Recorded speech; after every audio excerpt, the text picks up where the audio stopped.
বন্ধুসকল আমাৰ সমাজত সাঁথৰৰ ব্যাপক প্ৰচলন দেখা যায়। সাঁথৰসমূহ মানুহৰ মুখে মুখে প্ৰচলিত হৈ থাকে আৰু সাধাৰণতে শিশুৰ মনোৰঞ্জনৰ কাৰণে সাঁথৰ ব্যৱহাৰ কৰা হয়। সাঁথৰে শিশুসকলৰ মনোৰঞ্জনৰ জৰিয়তে চিন্তা শক্তিৰ বৃদ্ধি কৰে। আচলতে প্ৰশ্নৰ মাজতে উত্তৰটো সোমাই থাকে যদিও অলপ দকৈ চিন্তা কৰিলেহে উত্তৰটো বিচাৰি পোৱা যায়। সাঁথৰৰ জৰিয়তে আপোনালোকে আপোনাৰ শিশুটিক আমোদ প্ৰমোদৰ মাজেৰেই কোনো নতুন কথা জানিবলৈ উৎসাহী কৰি তুলিব পাৰে। আহকচোন আজিৰ ভিডিঅ'টোত আমি কেইটামান অতি ভাল লগা সাঁথৰৰ বিষয়ে আলোচনা কৰোঁ। বন্ধুসকল 1 নম্বৰ সাঁথৰটি আপোনালোকলৈ আগবঢ়াইছোঁ। ঘৰ আছে দুৱাৰ নাই, মাত আছে মানুহ নাই। কি হ'ব উত্তৰটি? উত্তৰটি হ'ব ৰেডিঅ'। আমি পৰৱৰ্তী সাঁথৰটোলৈ আগবাঢ়িছোঁ। এই সাঁথৰটো হ'ল পেট আছে পেটু নাই, মুখ আছে জিভা নাই। কি হ'ব বন্ধুসকল? অকণমান ভাবি চাওকচোন। ইয়াৰ উত্তৰ হ'ব কলহ। পৰৱৰ্তী সাঁথৰটি চাওঁ আহকচোন। পানী আছে মাছ নাই, হাবি আছে বাঘ নাই। ভাবি পাইছেনে বাৰু উত্তৰটো? এইটো উত্তৰ হ'ব নাৰিকল।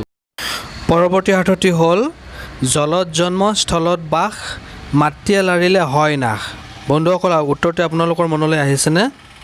কি হ'ব বাৰু উত্তৰটি? উত্তৰটি হ'ল নিমখ, নহয় জানো? এইবাৰ সাঁথৰটি অলপ দীঘলীয়া বন্ধুসকল, অলপ মন দি শুনিব।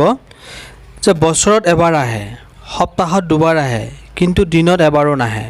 বছৰত ইয়েৰত এবাৰ আহে, উইকত দুবাৰ আহে, ডেট এবাৰো নাহে। কি হ'ব বাৰু ভাবি চাওকচোন। এইটো শুদ্ধ উত্তৰ হ'ল ই আখৰটো। এইবাৰ সাঁথৰটি অলপ মন দি শুনকচোন বন্ধুসকল।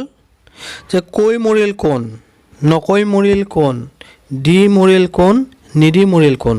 আপোনালোকে বুজি পাইছেনে? উত্তৰটি মনত আহিছে জানো?